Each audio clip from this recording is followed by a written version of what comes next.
Mas, coronel, o senhor se reformou da Força Aérea Brasileira em 1992, 5 anos atrás. Não me passou pela cabeça de vir antes, conversar com os ufólogos e relatar isso?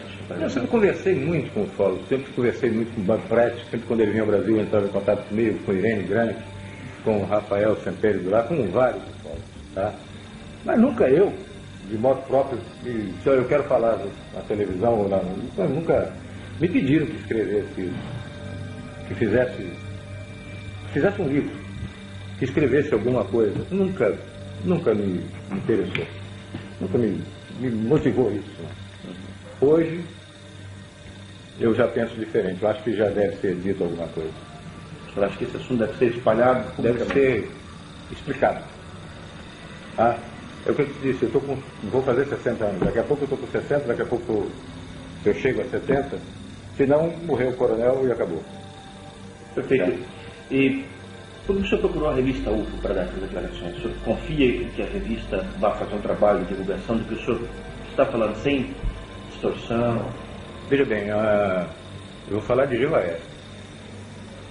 Há muitos anos atrás, em 1917, nessa época, mais ou menos 77, 78, por aí, estive conversando com o GEVAER. 87, 88. Por aí. Estive conversando com o GEVAER e não pude autorizar que se publicasse nada. Conversamos, mas não, sem autorização para publicação nenhuma. Tá certo? Isso foi obedecido. Ok? Então, anos depois, a coisa tinha mudado. Eu já estava na reserva, eu já podia falar sem complicação, tá? Sem problemas imediatos para minha força e para mim mesmo. E por saber da seriedade da revista UFO, do GEVAER e dos amigos com quem eu sei, tá? Que colaboram com a revista, eu conheço alguns, me dá mais tranquilidade de falar, que não há sensacionalismo, não há a conotação de sensacionalismo e publicar uma matéria por simples motivo de venda, vender o assunto, e sim publicar para esclarecer o assunto. Perfeitamente, muito obrigado. Não há interesse monetário nisso. Coronel, como é que tudo começou? Como é que foi o estupim inicial? Primeiro, assim, como foi o seu interesse pela ufologia? Foi anterior à Operação Prato? Não, veja bem, em 1952, 53, eu tinha 12 anos, para 13 anos, e estava na janela da minha casa em Belém e apareceu um objeto muito grande, tá, uma luz muito grande sobre a cidade. Eu vi, e no dia seguinte, estava publicado no jornal, que tinha parado, inclusive, em cima de uma federação de escoteiros, Federação Educacional Infanto-Juvenil, em Belém, FEIJ, F-E-I-J. Tinha uma competição de natação e tinha parado em cima realmente, todo mundo viu. Aí eu disse, olha, garoto, eu vi uma coisa e no dia seguinte estava no jornal. E aquilo despertou seu interesse? Eu sempre acreditei em vida extraterrena, sempre acreditei na possibilidade de que eles tivessem a curiosidade de estar nos observando, nos investigando, uma forma, num planeta com vida, alguma coisa de uma inteligência fora que estivesse observando, mesmo que o contato não fosse franco. O senhor chegou a entrar na aeronáutica por causa desse seu interesse pela vida fora da Terra? Sempre tive uma paixão muito grande pela aviação e pela vida militar. E como aviador, da FAB, o senhor foi chefe do serviço de intendente do primeiro comando? Foi. Quais eram as suas atribuições dentro desse cargo? Ela dava o suporte, todo o suporte administrativo e financeiro para as ações do comando. E quanto à seção de operações de serviços de informação, conhecido como A2 Aeronáutica, da qual o senhor foi chefe também? Sim, está muito ligada à segurança do Estado, certo? Muito ligada à segurança do Estado. Combate aos movimentos subversivos, ideias xenófobas que chegavam aqui, e aquela efervescência logo após a Revolução de 64, as ações de terroristas e grupos de Partido Comunista, essas outras coisas, que a gente tinha que estar combatendo isso, era a segurança do Estado. Olha, consta do seu currículo também uma função bastante interessante. O senhor foi chefe do Serviço de Operações Especiais de Selva. O senhor deve ter um monte de experiências interessantes para contar a respeito disso. A Força Aérea, ela tinha uma ideia antiga de fazer um colar de fronteiras. Era a ideia de um brigadeiro que tinha muito conhecimento da Amazônia, uma pessoa inteligentíssima, o brigadeiro Camarão, João Camarão Teles Ribeiro.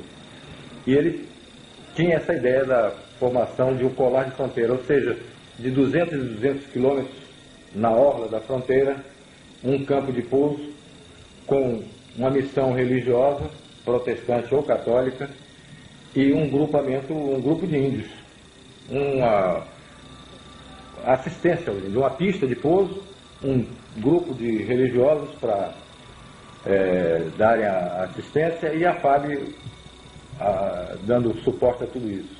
Eu, como paraquedista, eu tinha também essa maior facilidade, maior adaptabilidade a esse tipo de missão. Teve muitas missões na Muitas selva. missões na selva. Conheceu muitos índios. Muitas tribos, muitos índios, abri muitos campos. Aculturados. Aculturados, não aculturados. E a gente sempre trabalhava em algumas missões, muito em contato, sempre coadjuvando as ações do Paraçá. Tá? Meu Que grupo é o Paraçá? Paraquedista de salvamento, Search and Rescue. Paraquedista de salvamento, paraquedista de SAR, Search and Rescue, serviço de salvamento. O senhor tomou conhecimento de algum tipo de descoberta ligada à arqueologia, ou alguma observação feita por militares na Amazônia, ligada a esse tipo de problema? Sim, alguns colegas, principalmente um que me lembro que relatou que sobrevoando no meio da selva ficou surpreendido por uma formação piramidal. Estava coberto por vegetação e parece que ali tinha havido algum núcleo de alguma civilização muito antiga e que, abandonada, a selva tomou conta. Mas havia uma formação piramidal nítida, com ângulos perfeitos de uma pirâmide. Isso aí foi encontrado, observado aonde? No Amazonas. No estado do Amazonas? Não posso te precisar exatamente, mas foi, se não me engano, na região do rio Javari. Foi-me relatado isso pelo coronel Valério. Está vivo ainda.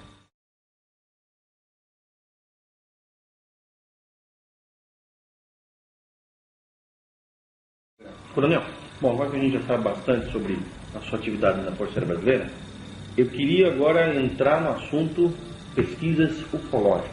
A sua primeira participação na pesquisa ufológica oficial dentro da Força Aérea foi a Operação Prato ou já houve alguma coisa antes disso? Não, de minha parte não. Eu nunca... Minha atividade era exatamente segurança do Estado. Tá? As coisas que envolviam comprometimento da segurança nacional. Tá?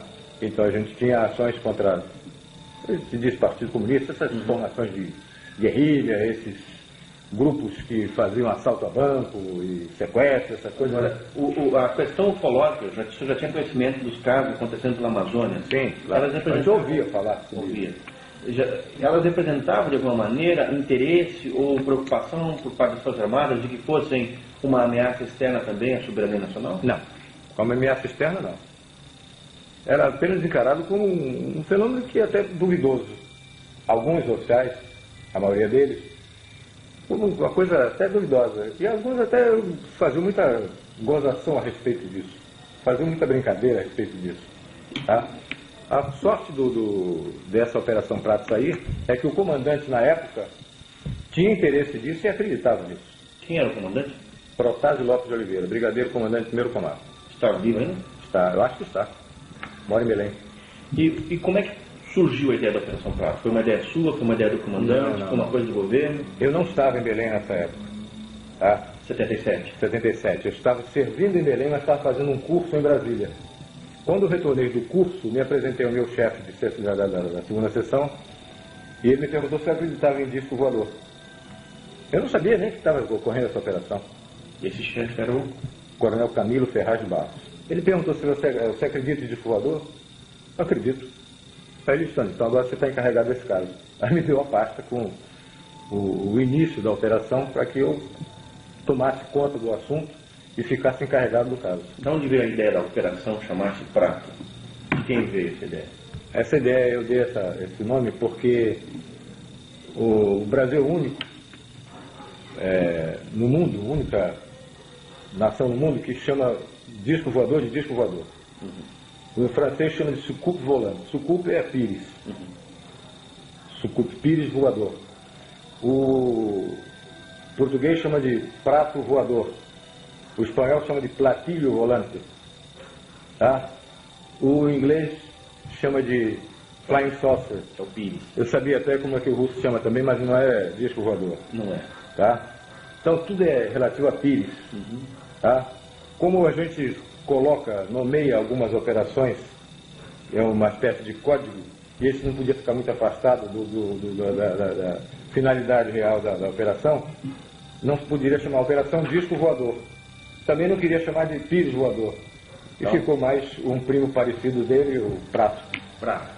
Agora, o senhor disse que o senhor recebeu uma pasta desse seu chefe, quer dizer que já havia então em andamento alguma investigação a respeito? Sim, quando eu cheguei os agentes já tinham sido enviados para investigar. Por quê? Porque essa coisa estava acontecendo muito na região de Colares. É uma ilha que pertence ao município da Vigia, é uma ilha no litoral, já no água salgada, no litoral do Pará, frente à Baía do Marajó. O prefeito de Colares, da Vigia, mandou um documento, um ofício, o comandante do primeiro comar, porque essa coisa estava incomodando muito os pescadores. É uma vila de pescadores aquilo ali. E estava incomodando muitos pescadores. Eles não conseguiam mais exercer a atividade, não conseguiam pescar. Porque eram sobrevoados, voavam em torno das embarcações. Às vezes alguns até mergulhavam do lado da embarcação. Tá? Então, e passavam a noite, acendiam fogueiras e soltavam muitos fogos. Os fogos de São João. Para afugentar os insetos. Quando havia o sobrevoo, isso. Então a população apavorada, ele pediu, como era coisa do ar, ele se dirigiu ao comando do primeiro comar, pedindo providências. E o brigadeiro mandou que fosse investigar. Houve em algum momento participação de Brasília nisso? Quer dizer, houve a instrução de Brasília para que fosse averiguado? Brasília pediu cautela, caução, a confidencialidade? Não participei, na época eu era capitão. Eu recebi a ordem.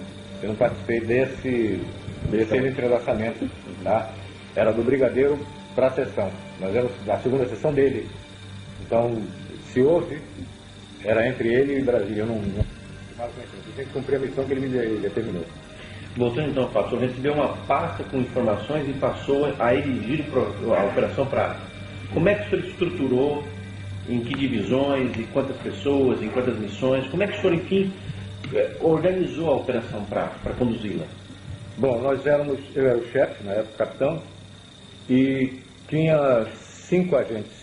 Às vezes 5, às vezes 6, às vezes 4, mas eram basicamente 5 agentes, sargentos, que trabalhavam na segunda sessão.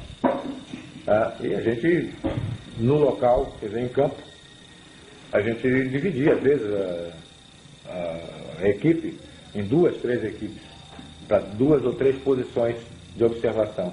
Claro que em contato com o walkie-talkie, tá?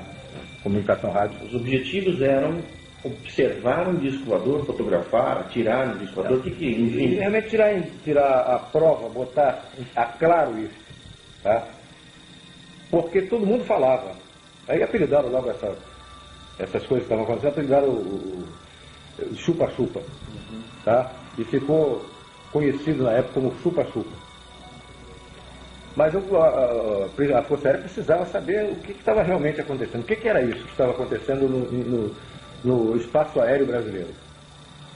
Porque nós temos a responsabilidade sobre o espaço aéreo brasileiro, a Marinha sobre a água territorial brasileira, o mar territorial brasileiro. E o Exército, a parte de segurança de terra, a nossa parte tinha que ser cumprida.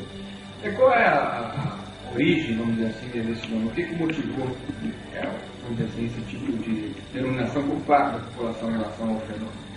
Bom, havia uma série de relatos de pessoas que tinham sido atingidas por uma luz e que julgavam que ele estivesse sugando o sangue das pessoas, porque realmente, depois a gente foi verificar, tinham algumas, principalmente mulheres, no seio esquerdo, uma marca, como se fosse 2 furos de agulha, tá? E em torno, uma mancha castanha, como se fosse uma queimadura de iodo, tá? As pessoas diziam que tinham sido sugadas, o sangue tinha sido sugado, uma parte, uma parcela pequena do sangue tinha sido retirada. Então passaram a apelidar de chupa-chupa por causa desse fato. Porque uma luz vinha e incidia sobre a pessoa, e normalmente nas mulheres do seio esquerdo, homens no braço, na perna. Qual era a proporção? Quantas mulheres para quantos homens de média? Mais ou menos 8 para 10, em 10, 8 mulheres. Verdade. Em 10 casos, 8 mulheres. E vocês documentaram os efeitos físicos, as marcas, as pessoas, foi tudo documentado? Foi visto, foi analisado, foi visto por médicos. Tá? Tanto serviço como parte da operação? Alguns foram conosco. Não me lembro o nome deles. Quando vocês começaram as suas vigílias, então, e tiveram logo de imediato, aliás, o que aconteceu, as comprovações, as filmagens, alguma coisa assim? Não. Eu vou te dizer, sinceramente, eu entrei como advogado do diabo. Eu entrei para desmistificar isso. Para dizer que essa coisa não existia, que era vamos dizer, uma alucinação coletiva, que alguma coisa estava sendo vista que não era realmente nada de extraterrestre. Tá? Você imaginava que fosse o quê? Não sei, aves, a plumagem de uma coruja refletida refletindo a luz da lua, alguma coisa dessa natureza. Mas tá? nunca que podia imaginar até que fosse, mas eu não acreditava que estivesse vendo isso. E eu fui para ver se era realmente isso. E em quanto tempo o senhor teve essa confirmação? Eu passei 2 meses respondendo não para o meu comandante. Eu, quando voltava, passava uma semana e voltava no fim de semana para conviver um pouquinho com a família. O senhor passava semanas inteiras no mato, tá? E voltava fim de semana e a minha resposta para o comandante era não. Ele perguntou: você viu alguma coisa? Não. Eu vi luzes, mas nunca vi luzes que piscavam, passavam abaixo assim, mas nunca nada. Era realmente muito estranho. Mas eu não podia dizer o que era. Não vi. Eu via luz, mas de luz, não sei o que é isso. E ao menos isso durante a noite? Durante a noite. Durante o dia você tinha alguma atividade também incorporada ao projeto? Também. Operação Praça? Entrevistas, a gente ia procurar ver as pessoas, entrevistar, preparar os locais onde a gente poderia ir de noite. A gente sabia que na noite anterior apareceu em tal lugar. A gente tinha várias informações a respeito daquele lugar, então provável incidência seria naquele lugar e a gente se deslocava para lá. Num lugar mais provável do acontecimento. Vocês tinham também acompanhamento do fato, coletando informações das testemunhas? Isso. Sempre fazendo, botando o nome da pessoa, para colocar no relatório. Formulário próprio, um procedimento, uma metodologia de coleta. Isso. E a gente sempre botava o nome da pessoa, localidade, horário, como foi, descrição de cada fato de perfil. Tá? Na mesma localidade aconteceram 3 casos naquela noite. A gente ouvia as 3 pessoas. Que tipo de descrições que as pessoas davam, as mais comuns? Não. Tinha algumas estranhas e que a gente foi depois comprovar que eram realmente tinham acontecido.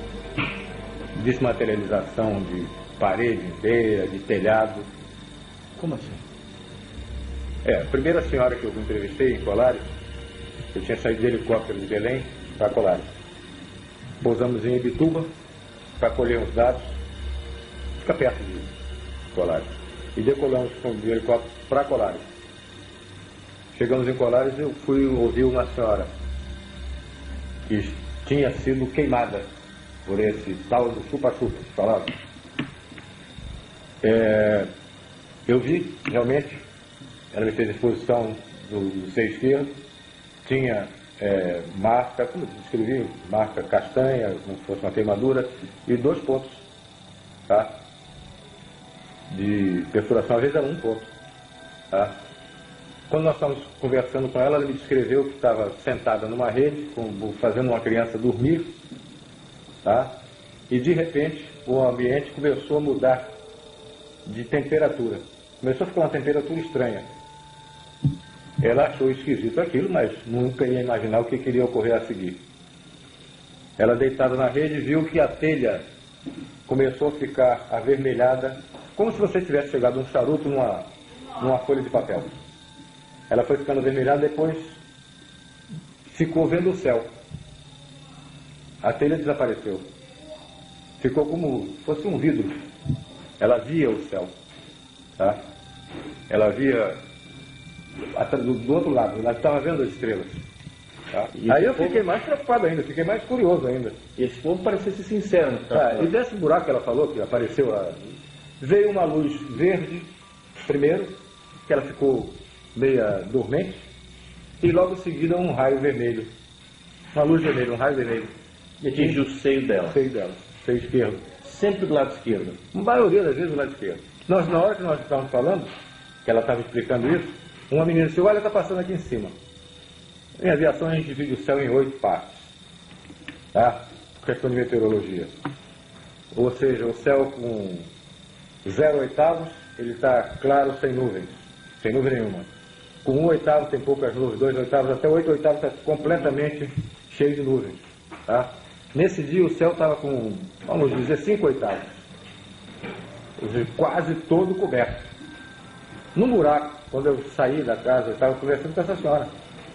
Quando eu saí da casa, eu realmente vi passar num buraco da nuvem, que a moça estava apontando, passou uma luz, com velocidade razoável, não era muito veloz, e piscava. Piscava sempre, uma oscilação de 1 segundo. Isso. Piscando, passou na direção norte. Tá? Eu olhei e disse, pô, pode ser até um satélite, porque o satélite até às 8h30 da noite ele ainda tem a iluminação do sol, o satélite artificial nosso, sim.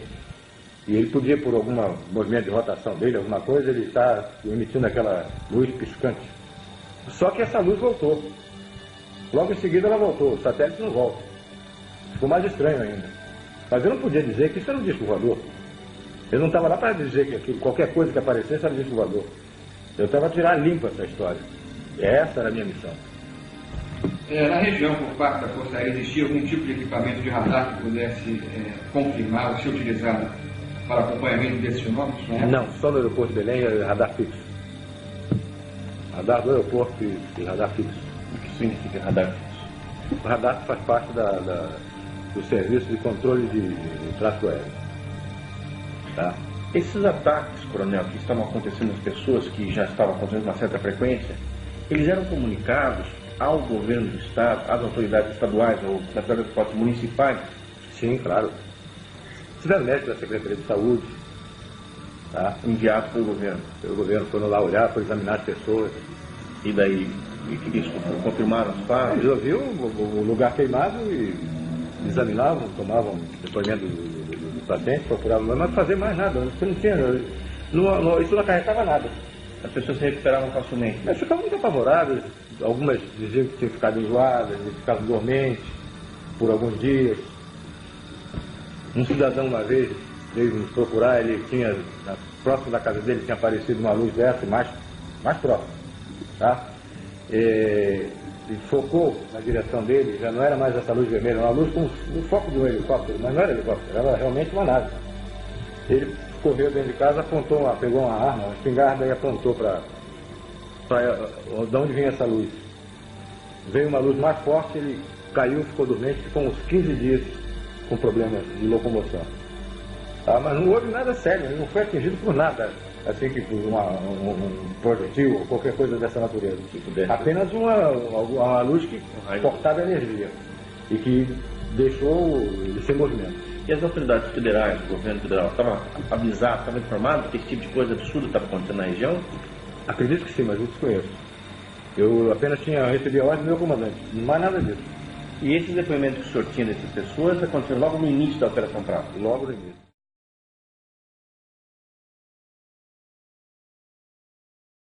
Quando foi que o senhor teve o seu primeiro grande contato? Veja bem, nós estamos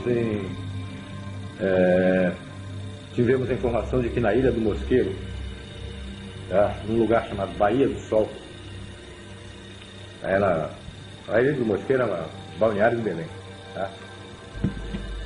E na Baía do Sol estavam acontecendo coisas. Baía do Sol é muito próximo de Polaris. É uma outra ilha. Polaris é uma ilha e a Ilha do Mosqueiro é outra. Tem o canal da Laura, entre a Baía do Sol, entre a Ilha do Mosqueiro e a Ilha de Colares. É quase que se vê Colares da ilha, lá na Baía do Sol. Mas que lá estavam acontecendo coisas. Nós, como estávamos investigando tudo, e qualquer indício era pesquisado, nós nos deslocamos para a Baía do Sol. Eu sempre era questionado pelos agentes que tinham mais fé do que eu de que aquilo estava acontecendo, porque quando eu cheguei, eu já peguei o bonde andando. Eu te disse que eu estava em Brasília. Quando eu voltei, é que me passaram essa lição. Tá? Eles disseram, mas, capitão, o senhor não acredita, não? Eu disse, não, para mim não. Para mim isso alguma coisa que eu ainda preciso saber o que é. Dizer para você que é disco voador, eu nunca vi um disco, eu vi luz. Eu não vi disco. Então para mim isso não é disco voador, não é prova que eu fique satisfeito. Eu estou vendo coisas estranhas, mas não posso me dizer o que é. E um deles, o suboficial Flávio, ele até brincou comigo, o senhor não quer que essa coisa dê uma volta em cima do senhor, acenda a luz, faça tudo, faça uma voltazinha em cima do senhor, um passeio, só para o senhor acreditar. Eu digo, mas seria interessante isso. Já fica difícil uma luz dessa fortuita, uma coisa que pode ser uma coruja, ela adivinhar que você está brincando desse jeito. E, por coincidência, na Baía do Sol aconteceu isso. Nós estávamos conversando e... Que dia foi, senhor tem? Mais ou menos novembro, outubro, novembro. Então, foi logo no início da operação. 77. Né? 77, é. Apareceu uma luz, tá? Veio de norte, no sentido norte-sul, na nossa direção, a média altura, tá? E realmente quando chegou, ela se deteve e fez um círculo em torno, depois foi embora. Aí eu levei uma gozada da turma, do sargento, e agora, cara? Eu disse, não sei, ainda não vi. Tá? A luz era de que jeito? Você, sabe essa solda de metal? Maçarico? Não, solda, essa solda elétrica. Quando era menino, os caras soldavam um brilho de bonde, fica aqui pra frente, você não consegue enxergar. Tá? Um brilho azul, forte. Era isso. Era um brilho dessa natureza, azul, muito azul. Mas dava para se ver, não se via a forma, se via a luz. Vocês fotografaram esse objeto? Fotografamos. Levamos um baile de 2 meses. Não saía nada. A gente enchia o quadro da fotografia, via, eu estava vendo a luz forte, fotografava, pô, agora vai sair. Não saía nada. Não vimos nada. Quando eles pegavam o negativo, não tinha nada ali. Várias vezes aconteceu isso? Várias. Nós levamos um samba de 2 meses. Até que aconteceu uma coincidência. Eu acho que coincidência não existe, mas aí foi um fato inusitado. Eu estava analisando e muito triste, muito chateado, porque eu não conseguia imprimir aquelas imagens na indução fotográfica. E na minha mesa tinha uma lanterna que eu usava em operações de selva. Estava lá, nem sei porquê, porque talvez eu tivesse revisão do equipamento de selva, fazendo manutenção dele, e a lanterna estava em cima da minha mesa. E eu estava olhando os filmes, os negativos. Vendo que não aparecia nada? Nada. Eu olhando muito triste, pô, a gente encheu o quadro e não apareceu nada. Eu observei que a lanterna, ela tinha lá, numa extremidade, ela tinha uma lanterna normal. Na outra extremidade, a outra ponta, ela tinha uma capa vermelha, que servia para sinalização em selva, tá?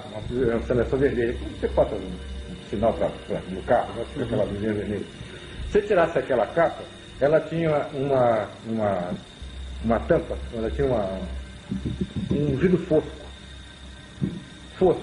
Eu olhei aquilo e me lembrei que os médicos examinam as radiografias no radioscópio, que é um quadro opaco, com luz por trás, e eles colocam a chapa radiográfica ali para examinarem, para ver o contraste de luz e sombra, né? E eu olhei, pô, eu estou com um radioscópio aqui, eu nem sei se é esse o nome que chamam esses aparelhos médicos, mas eu peguei uma fita, um filme, e coloquei ali. E observei que tinha um ponto, tinha um objeto. Eu não estava procurando nenhuma marca, nenhum objeto. Eu estava procurando luz. E luz eu não via. e eu observei que tinha realmente um cilindrozinho. Em todo o filme tinha aquele cilindro. Então eu tinha conseguido imprimir a parte sólida daquele alistamento E não a luz. e não a luz, por uma questão de comprimento de onda, eu não sei porquê, a luz não impressionava aquele filme. Mas a parte sólida, a sonda, que depois a gente veio concluir que seria uma sonda, era um cilindro, tá? Aquilo estava impresso ali. E não estava procurando cilindro, eu estava procurando luz. Eu ficava muito triste, que não via luz nenhuma. Tinha que estar muito claro aquele filme, né? Vocês fizeram muitas fotografias? Fizemos muitas fotografias, mais de 500. Quantas fotos de UFOs foram feitas? Quase todas tinham 500. 500. E eram todas catalogadas.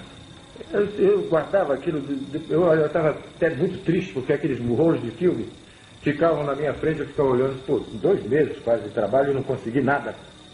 Não saía luz nenhuma naquilo. Eu estava procurando ver o que eu, no negativo, o que eu tinha visto. E não aparecia. Então, depois nós fomos olhar com curiosidade e fomos ampliar, passamos para o laboratório para ampliar aquilo. Realmente era a sonda que estava ali. Era sonda. Era uma sonda. E depois que a gente estava com dificuldade já nessa parte técnica fotográfica, eu tinha um irmão da maçonaria chamado Milton Mendonça, já faleceu. Ele era cinegrafista da TV Liberal e era esperto em fotografia. Eu pedi a ajuda dele, porque confiava nele. Sabia que ele, participando da operação, ele não ia comentar com ninguém. Eu tinha absoluta segurança de que o assunto ia ficar restrito ao nosso grupo. Informei o meu comandante de que eu estava com dificuldade na parte técnica de fotografia e pedi essa ajuda ele autorizou. E o Milton, algumas vezes, esteve conosco e sempre auxiliava. Nós passamos a fios especiais. Fios infravermelho, ultravioleta, não sei se o nome certo é esse, tá? Mas passamos a usar fios especiais. Pedimos a Brasília e eles mandaram esse filme para nós. E o resultado passou a ser Bem melhor. objetos grandes. Já passamos a ver alguma coisa, de filme, a luz, e outras formas que a gente nem imaginava que pudéssemos impressionar a emoção com essas formas. Esses objetos vistos, qual era o padrão mais comum quanto à forma? Ou quais padrões apareciam e foram constatados por vocês? No início nós vimos o que todo mundo falava, inclusive o padre Alfredo Delaó, já morreu também, padre americano, que era o pároco lá de Colares. Ele me falava de uma sonda que ele tinha visto várias vezes, era como se fosse, e mais ou menos do tamanho de um tambor de óleo de 200 litros. Essa sonda voava com um voo irregular, ela não tinha um voo seguro, ela voava como se estivesse balançando. E emitia luz. E às vezes andava uma ou duas juntas. Saía de onde? Ia para onde? De repente a gente via a luz e ela vinha em cima normalmente em cima da equipe. Vocês chegaram a perceber algum tipo de interação em relação ao que vocês estavam fazendo e o próprio fenômeno? Algum tipo de reação do fenômeno em relação ao que vocês estavam fazendo? Uma coisa muito estranha, essa pergunta é muito interessante. Eles nos parecia que eles tinham absoluta certeza onde nós estávamos. Eles não procuravam. Eles estavam em cima da gente.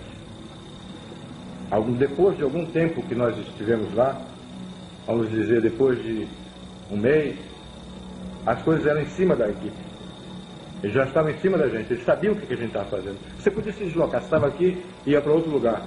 É lá que eles iam. Como se eles tivessem conhecimento da nossa movimentação, sabiam com segurança onde nós estávamos. E o que estavam fazendo? E o que estavam fazendo. Por exemplo, esse caso que eu te falei da Baía do Sol. Nessa época, o pessoal já está terminando a aula e aí fica muita gente na praia, né, à noite, o pessoal, a rapaziada, a juventude namorando, e vamos dizer, tem umas 100 mil pessoas ali na orla, no fim de semana. Pô, eles não apareceram em cima da gente, lá na Baía do Sol. Essa curva que fez em cima foi num lugar tudo escuro, não tinha mais ninguém, só estava a nossa equipe lá. A coisa aí fez a curva em cima da gente, e os caras gozaram, e agora? Esse foi o primeiro grande acontecimento envolvendo o senhor? Foi o primeiro acontecimento, não digo grande, mas significativo. E daí, o que vocês fizeram?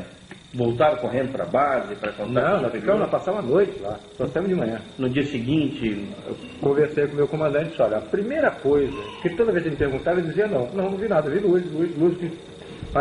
Mas eu relatei a ele que tinha acontecido uma coisa estranha. Teve alguma reação no seu organismo, algum problema resultante dessa observação? Nesse momento exato, não. O que a gente notou é que todos nós perdemos com o tempo, nós notamos que perdemos a acuidade visual. O óculos de um servia para o outro. Eu enxergava muito bem. Nessa época eu tinha 77, eu tinha 37 anos. Logo em seguida nós começamos a precisar de óculos, todos da equipe. Mas isso veio em razão de outras exposições que nós tivemos mais para frente. Coronel, e em seguida um evento desse, que foi se repetindo várias vezes, pelo que eu sei, vocês faziam um relatório completo, vocês tinham que se submeter a algum tipo de exame, enfim, qual era o encaminhamento que era dado a esse relatório? Era feito um relatório do acontecimento, um relato do acontecimento, uma hora, local, se possível coordenada geográfica, tudo certo, tá? Mapeamento da região, mas exame pessoal em nós, não. Nós sempre fomos pessoas de confiança do comando. Não estávamos... Eu digo exame físico. Não. Para ver se tinha algum problema, sempre. Não.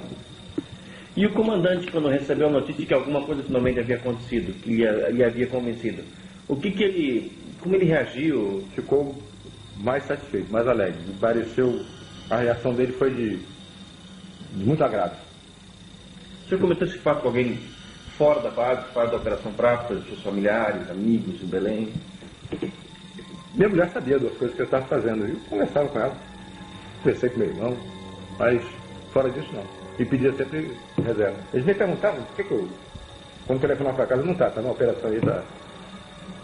Eles sabiam, eu sou que era conhecido. Minha família é muito conhecida ali na Ilha do Mosqueiro. O teu irmão estava lá no Mosqueiro, que viu. Ele estava lá vendo o negócio do chupa-chupa, ele me perguntou, ele disse, não, eu não estava vendo não. Eu vi. Eu estava lá em missão. Esses fatos foram se repetindo? Novas observações grandes? O que mais o senhor se lembra para nos contar? Bom, como a Baía do Sol tinha sido um local muito favorável, nós passamos a frequentar a Baía do Sol com muito mais frequência, muito mais assiduidade. Nós tínhamos amigos no Serviço Nacional de Informações, SNI. Tá? O SNI não tem nada a ver com isso. Ele nos preocupa, isso é assunto da Força Aérea. Mas os caras que estavam no SNI, que eram nossos conhecidos, tinham a curiosidade de ver. Saía muito isso no jornal. Todo mundo em Belém comentava. Pegou no comentário de manhã à noite. De que havia uma operação da FARC? Não, de que havia esse avistamento. Tá? E eles sabiam que nós estávamos... E a população não sabia que havia operação da FARC?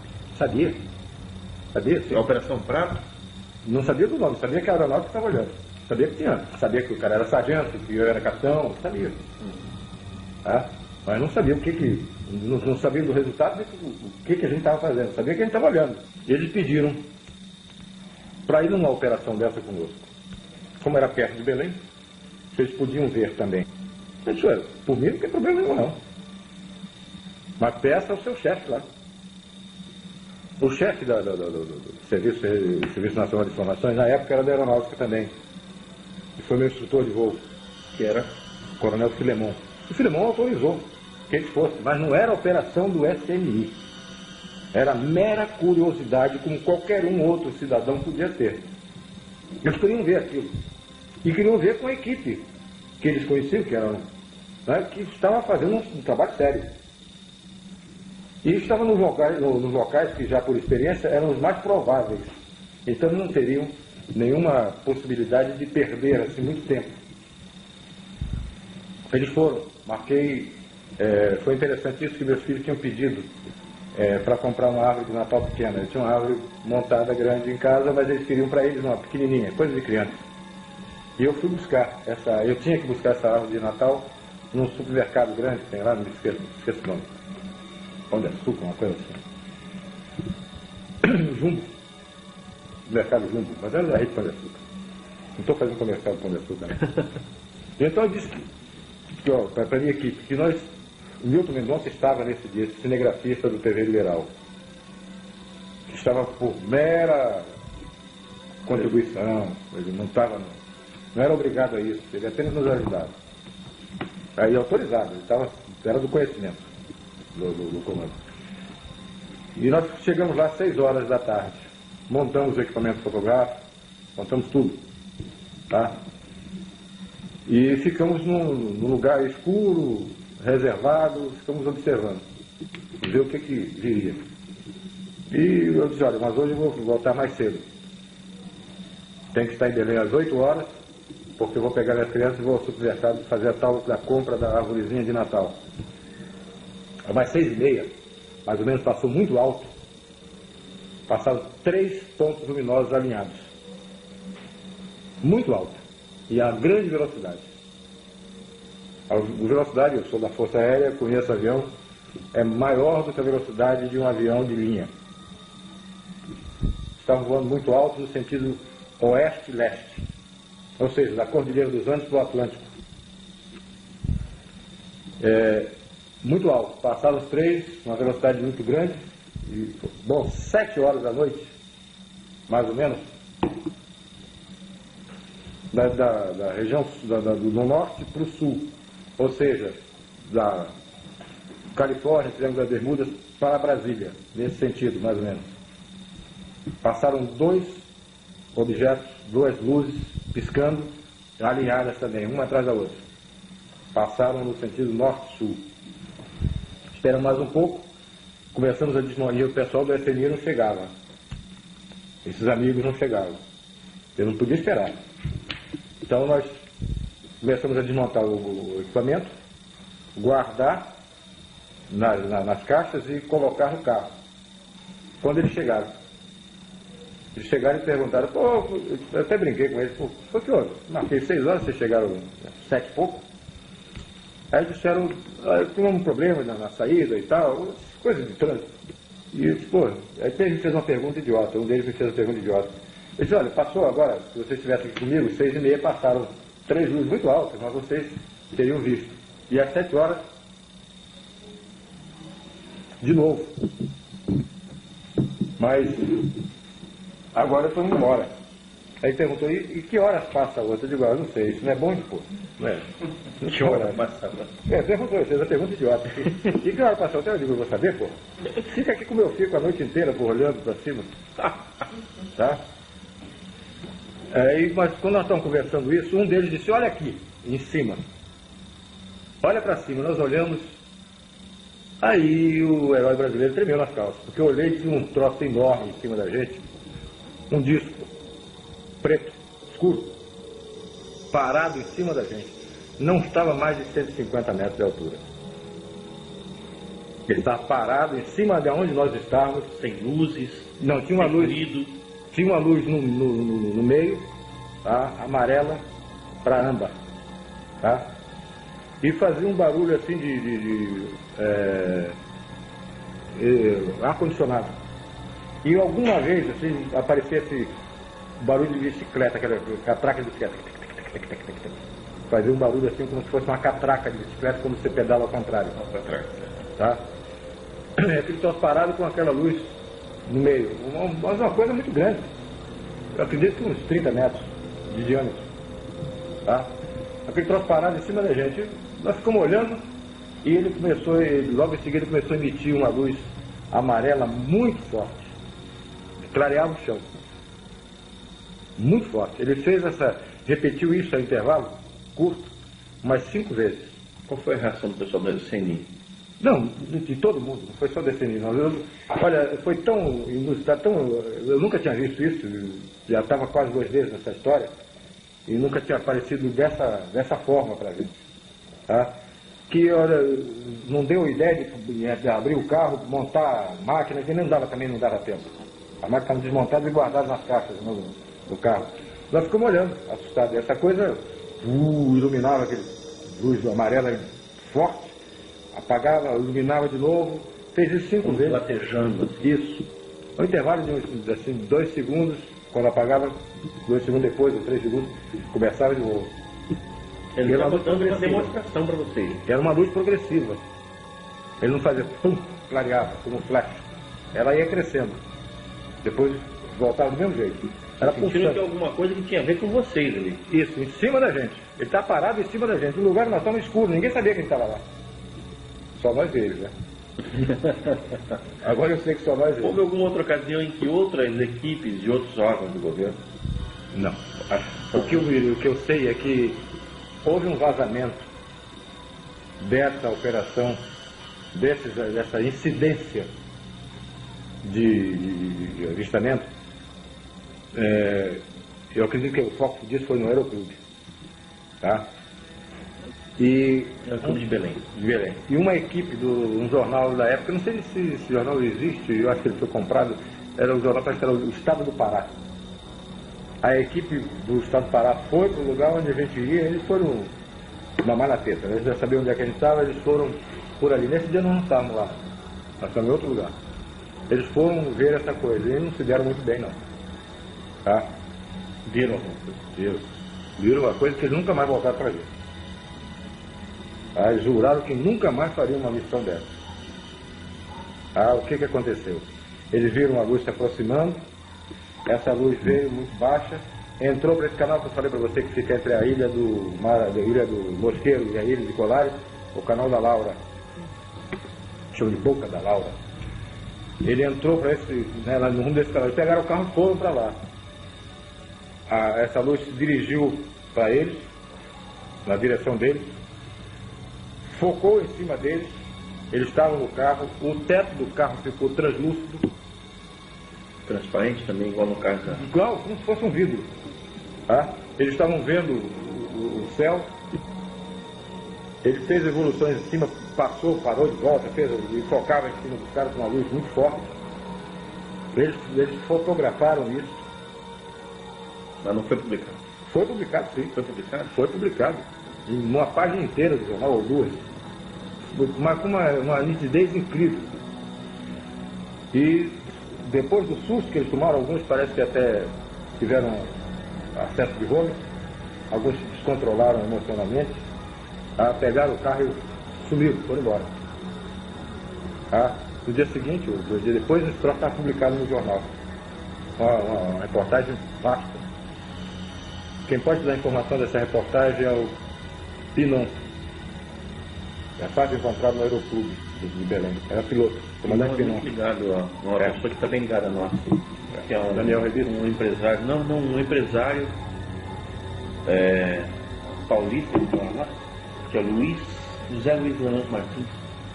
Eu acho que ele não é contemporâneo do Sorvete de um tempo para cá.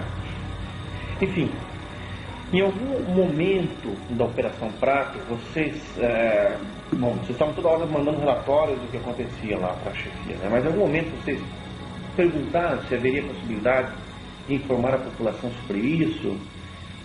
Não foi feita essa pergunta porque a gente sabia que não era possível. Não seria cabível essa pergunta ao comando, porque isso era assunto de coletar dados e entregar ao comandante. Isso era tratado com confidencialidade. Isso. Nós tínhamos que coletar dados, documentar, fotografar, filmar se possível e entregar, informar ao comandante. Daí para frente o destino era dele. Ele que daria. O senhor tem ideia do que era feito no teatro? Claro, o tratamento era feito por nós, ele era preparado, era classificado. Depois que o senhor tem ideia que ele fazia com material que informado ao comandante e depois era arquivado. Dentro do comando. Primeiro comando. Isso aí é para Brasília? Depois foi. Foi informado Brasília, né? Qual era a reação? Não acreditava, não. Não acreditava? Até brincavam, alguns companheiros. Vocês tinham conhecimento que a Força Aérea Brasileira já tinha instituído um sistema de pesquisa ufológica há quase 10 anos antes, em 1969, chamado Sistema de Investigação de Objetos Aéreos. Nessa época eu era tenente na base aérea de Belém. Foram distribuídos vários folhozinhos, vários livretos com Silani, Oani, tem um nome até, Silani, uma coisa, pedindo que fosse alguns oficiais que se interessassem, que dessem informações a respeito, fizessem relatórios. ou dessem depoimento a respeito. Ele deu logo depois que morreu. Foi em 1968, isso, se não me engano. Por aí. E em algum momento houve a participação de militares norte-americanos pedindo informação, ou querendo trocar informação, ou vindo ao Brasil para acompanhar o trabalho de vocês? Que eu saiba, não. Ou o trabalho de qualquer outra equipe? Não, que eu saiba, não. Se isso ocorreu, foi em alta esfera e eu era capitão, não me metia, né? Não me saber. Essa incidência desse fenômeno, ela chegou a ser diária? Era diária. Muito ativa. Vocês detectaram vários tipos de objetos, então sondas, naves. Depois a gente chegou a verificar que em pelo menos 9 formas a gente conseguiu determinar, classificar como formas de naves. Alguns eram sondas, alguma fotografia parecia uma nave maior e dela saindo naves menores. Depois essas naves menores voltando para essa nave maior. Tudo isso como se fosse uma nave mãe recebendo ou naves ou sondas menores. Isso foi documentado fotograficamente? Foi. E filmado também. Quais eram os equipamentos que vocês utilizaram para registrar todo esse material? Máquina fotográfica, não posso dizer, ó, de com, sei lá, mas eram máquinas fotográficas, teleobjetivas, de 300, de 1000. Essa de 1000 é um terror para trabalhar com ela, porque ela tira de foco rapidamente. Qualquer bobeada, qualquer movimento, ela já saiu de foco. Era um terror, era um trambolho enorme. Uma bicha desse tamanho, enorme, que a gente não conseguia operar muito com ela, não. Até para focalizar era muito difícil. E filmadoras? Filmadoras. Algum outro tipo de instrumento além desse? Gravador. Para gravar as reações de vocês? Possibilidade de algum ruído, alguma coisa. Vocês tinham expectativa de que essas naves entrassem em contato com vocês? Esses eram os objetivos do projeto da Operação Prato? Olha, a gente estava exposto a tudo. Para te falar a verdade, eu não estou fazendo mistério nem sensacionalismo disso aí, porque não me interessa nenhuma coisa dessa natureza. Podia acontecer qualquer coisa. Mas a gente estava em uma operação militar, era obrigação militar. Se ocorresse, ocorreu em serviço. Vocês estavam portando arma? Não. Nenhum momento? Nenhum momento. Eu nunca pensou em levar uma arma? Não. Por via das dúvidas? Nenhum momento. Nunca andamos armados, não interessava, não esperávamos que houvesse necessidade, portanto não tinha, nunca foi nem pensado na montagem da operação, na parte logística da operação, alimentação, transporte, não sei o que, armamento. O armamento estava fora, nunca foi pensado em arma nisso aí. Houve alguma expectativa em algum momento, dentro da operação, de que esse fenômeno pudesse ser perigoso, em termos de objetivos? Uma vez, sim. Uma vez foi muito forte o aparecimento, e você tem que detalhar como foi, mas realmente essa coisa aconteceu e eu tive muito medo de que houvesse uma abdução. Como é que foi isso? Só para te fazer um parênteses, não te interrompendo e já tendo interrompido,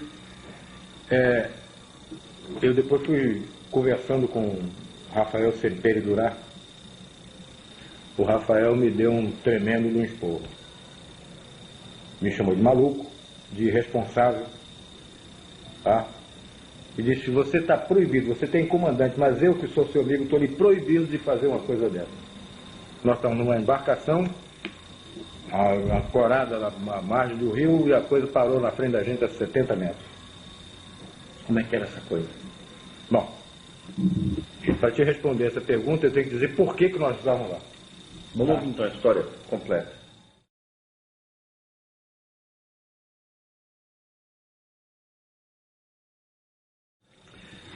Tem um amigo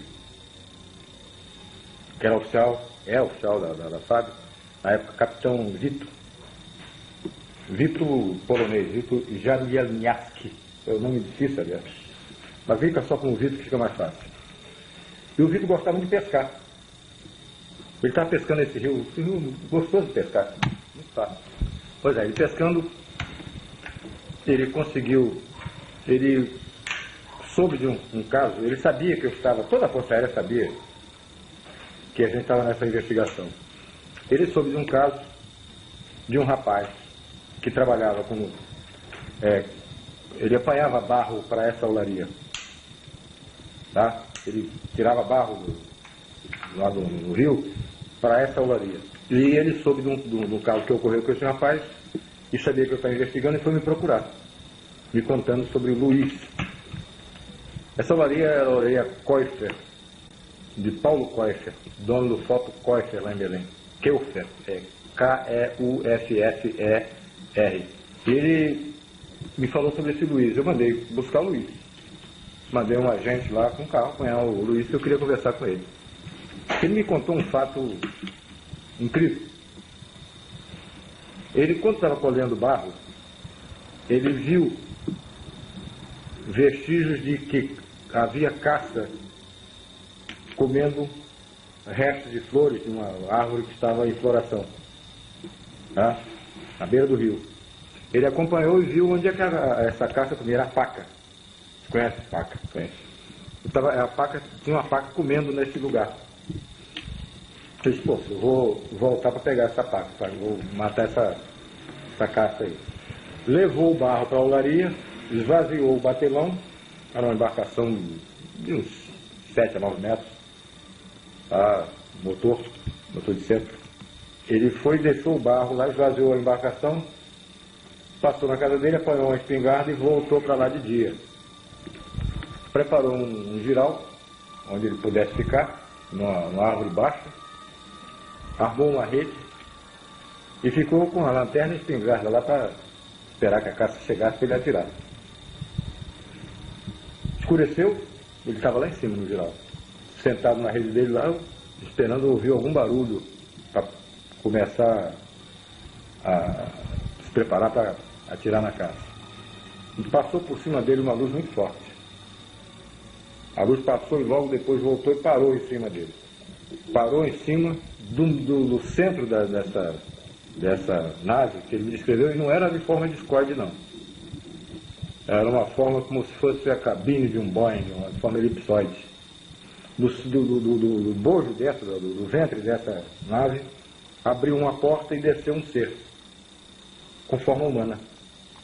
Desceu, eu perguntei a ele se desceu por escada de corda ou de metal, alguma coisa assim. Ele disse, não, ele desceu, sim, tinha um foco de luz. Ele desceu nela, com os braços abertos assim, forma de delta. Ele desceu. Quando ele se aproximou, quando ele viu que ele ia descendo, ele pulou fora. Ele pulou dali onde ele estava e se escondeu próximo. E ficou observando, botou um galho, um ramo de árvore no rosto, e ficou vendo o que estava acontecendo. Esse ser chegou, tinha uma luz vermelha na mão. Ele não era uma lanterna que ele segurasse, era uma coisa que talvez estivesse por aqui, assim, na palma. Ele tinha uma luz vermelha na mão, ele desceu, examinou a rede dele, examinou o lugar onde ele estava, e ele está com um ramo de folha na frente, lá, olhando, escondido lá, morrendo mesmo. Esse ser depois não procurou, não ficou vasculhando, procurando onde ele estava. Ele foi direto onde ele estava. Ele focou direto onde ele estava. Era uma luz vermelha. Quando ele viu que tinha sido localizado, ele correu por dentro da vegetação. O rio ali sofre muita influência, sofre total influência da maré. Ele baixa e sobe de acordo com a maré. Vira uma lama para isso. Ele saiu por ali, para aquela margem, tropeçando em tronco, em raiz, e com dificuldade de caminhar. Esse ser voltou para a nave, e a nave passou a entrar na caia do rio.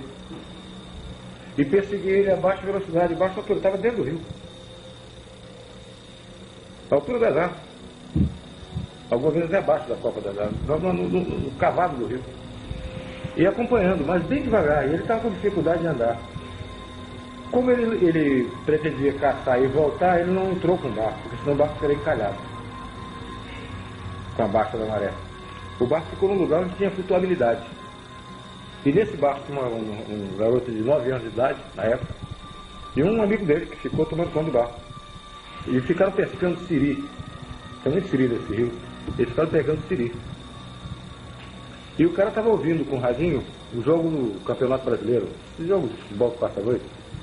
Aí estava ouvindo. E ele veio andando, veio correndo e gritando.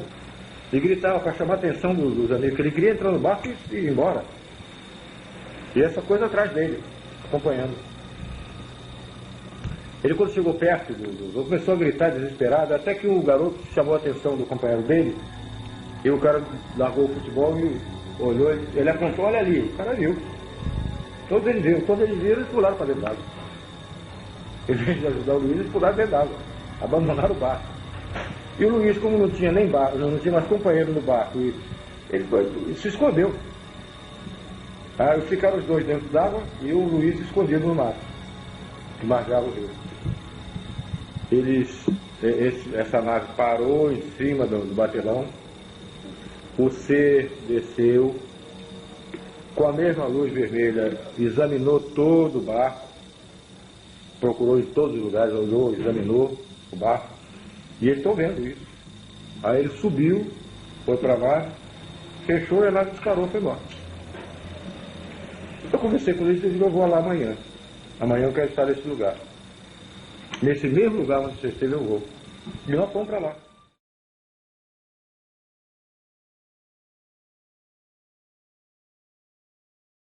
Conversamos com o Paulo Costa, que é o dono da olaria, ele autorizou e nós fomos para lá.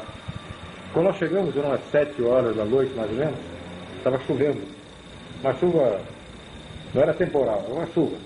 Agora, os agentes foram para dentro de uma casa, que era a casa do zelador, lá do caseiro, lá dessa olaria, do vigia. Foram lá tomar café, uma bolachinha, uns troços lá qualquer. E eu não ia me preocupar com café, com coisa, eu era o chefe da equipe. Eu não podia estar me preocupando com café nem bate-papo. Eu estava lá olhando, fiquei olhando para ver se viu alguma coisa, se alguma coisa acontecia. Realmente, quando eu estava do lado de fora, veio não vi uma forma, era uma coisa escura. Não deu para detectar a forma, se era discorde, se era oito, não dá. Estava chovendo. Mas você via a luz. Uma luz verde, forte, e uma luz vermelha. E esse troço fazia um barulho. Um barulho de ar condicionado, mas bem mais forte, parecia que fosse uma turbina. Aquele barulho de turbina. Não era barulho de jato, era um barulho de uma coisa girando, uma coisa. Isso dá para entender? Não é diferente. Não é barulho de jato. Era uma coisa como liquidificador, vamos supor. Era mais forte do que ar condicionado. Esse troço passou em cima de onde nós estávamos, em cima de onde eu estava. Na porta da casa e estava chovendo. Eu estava olhando. Ele passou, livrou a árvore e saiu. Mas estava muito baixo. O avião não faria isso nunca. O piloto que fizer isso é morto, é defunto. É perigoso demais com um dia claro. Imagina com chuva e de noite. E ele fazia isso com segurança. Ele passou e foi embora. O cara já era... Capitão, quer tomar um cafezinho? Pô, acabei de ver um treco aqui agora que apareceu muito estranho. Aí então tá ok, vamos tomar um café e vamos embora. Estamos no barco. Aí fomos para esse lugar aonde o Luiz tinha estado. Paramos, o barco descia, fui andando, foi até a árvore onde ele tinha feito o giral. Aí ficamos ali embaixo. Então nós fomos para esse lugar. Como a maré estava enchendo, a gente estava com a água cada vez mais crítica, né? E a gente chegou a uma posição que já estava, uma situação que já estava com... Nada tinha acontecido. Ele já estava com a máquina fotográfica, com tudo, com a mão suspensa. Já daqui a pouco eu tenho que subir numa árvore dessa, senão mergulhava totalmente com tudo. A maré foi enchendo e nós estamos... Assim rápido? É. Umas 10 horas, mais ou menos, quando nós decidimos ir embora. Vamos embora.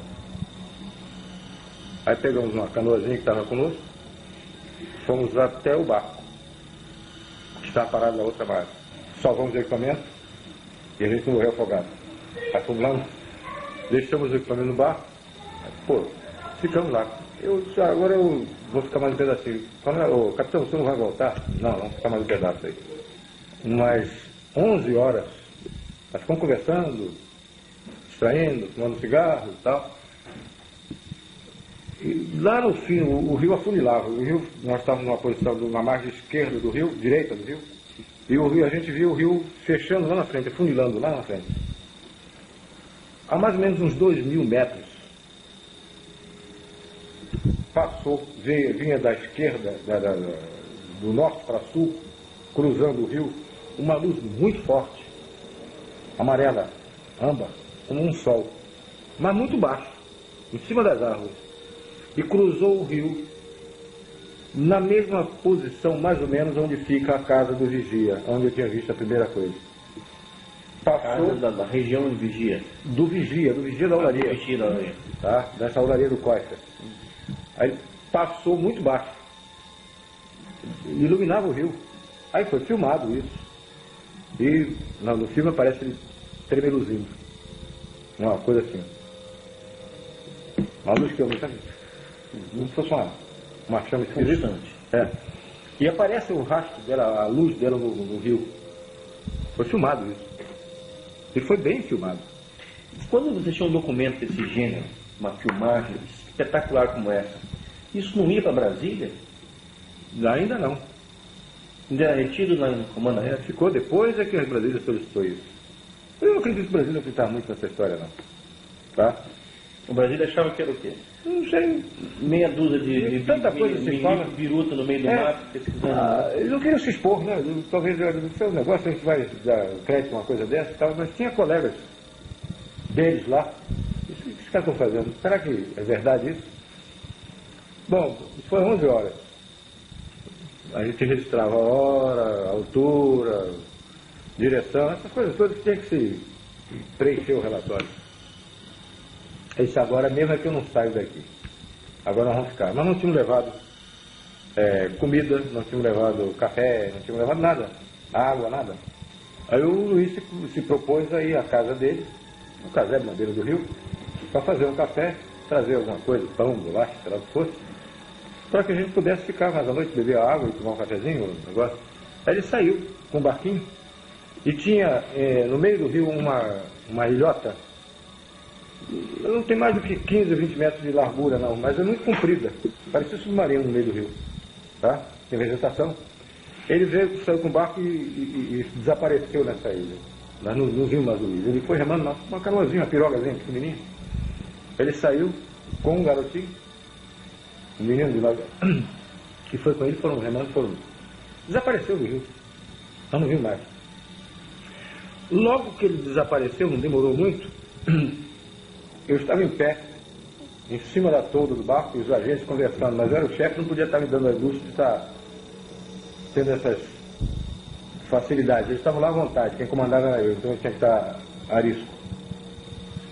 Veio do meu lado esquerdo, eu estava de frente para o fim do rio, para o começo do rio, aliás, de onde nós vimos, da olaria. Do meu lado esquerdo vinha uma luz muito forte, a mesma luz amarela muito forte. Eu vi aquela coisa se aproximando e fiquei quieto.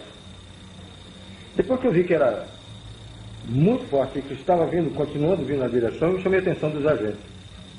Olha lá. Os caras olharam, prepararam máquina fotográfica, filmadora, tudo. A coisa veio, mas estava baixo.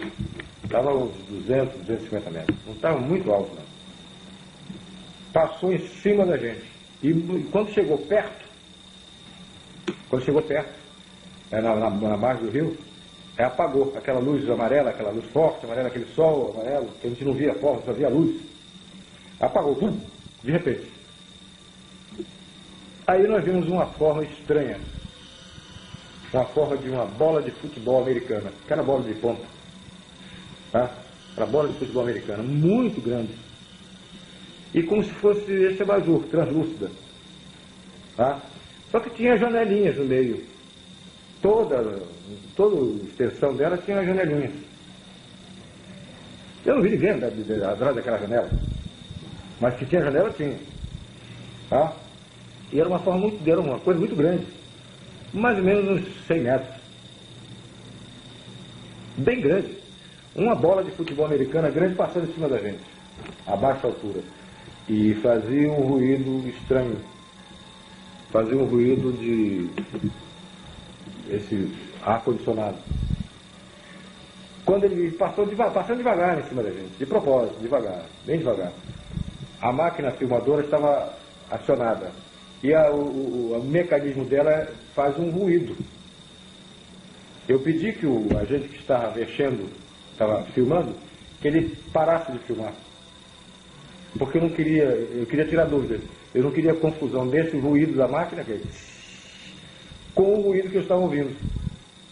Aí ele bati no japonês, eu falei que o cara era japonês, bati no japonês e ele parou. Um é Flávio, o outro é japonês. Ele parou de... Você está ouvindo? Ele estou. Era esse barulho da catraca. Tinha um barulhozinho desse esquisito lá no meio. Tá? No meio desse barulho, esse oscilante. Tá? Aí ele continuou filmando, fotografando e tudo. Essa coisa passou, foi embora. Entrou no rumo do continente, do lado de Belém, foi embora. Não desapareceu, foi embora. Tá? Aí, bom, agora piorou, agora mesmo só sai daqui quando vi mais coisas, porque agora está pintando que pode acontecer mais alguma coisa na frente. Era mais ou menos, isso foi 11 horas, 11h30 por aí. Tá? No relatório está a hora certa, eu já faz tantos anos, mas era em torno de entre 11 horas e meia-noite. Tá? Nós começamos a conversar, a comentar, pô, mas que troço esquisito, você viu, janelinha? Aí veio a história de detalhamento, pô, mas que tal, parece uma bola de futebol americano, parece, pô, não sei o que, tudo bom.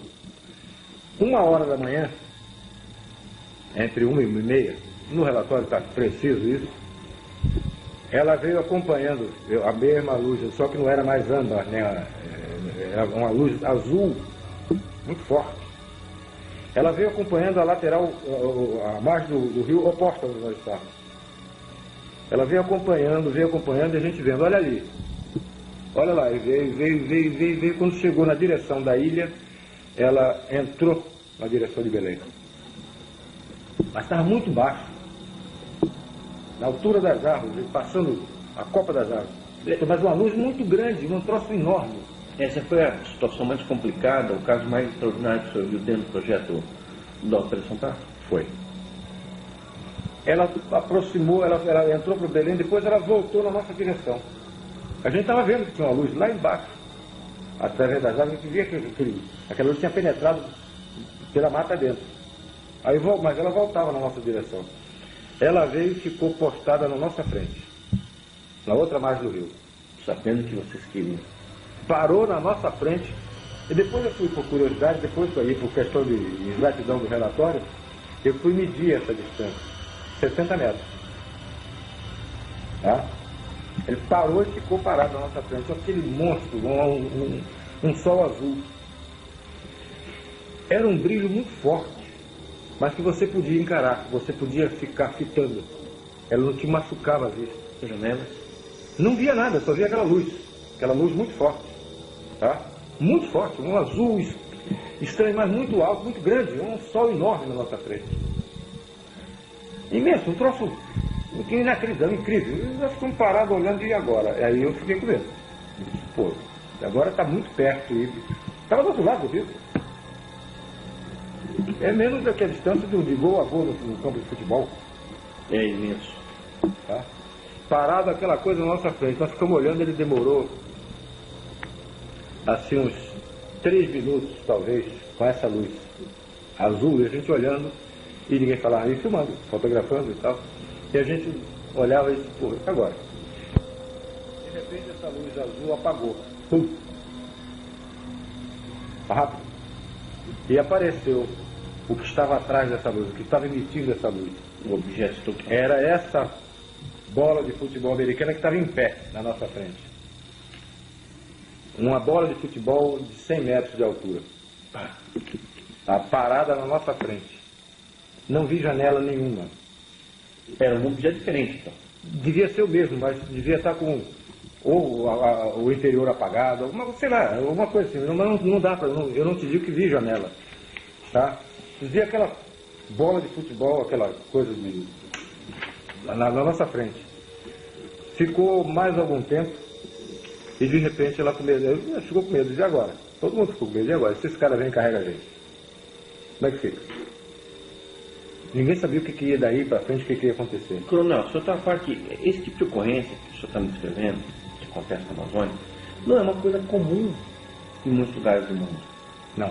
Não é. Isso é uma coisa extraordinária. Dentro da ufologia, são depoimentos, primeiro, absolutamente qualificados, que foram feitos por várias testemunhas, o objeto é visto por várias testemunhas, todas elas qualificadas, dentro de uma função militar que era justamente ligada a isso.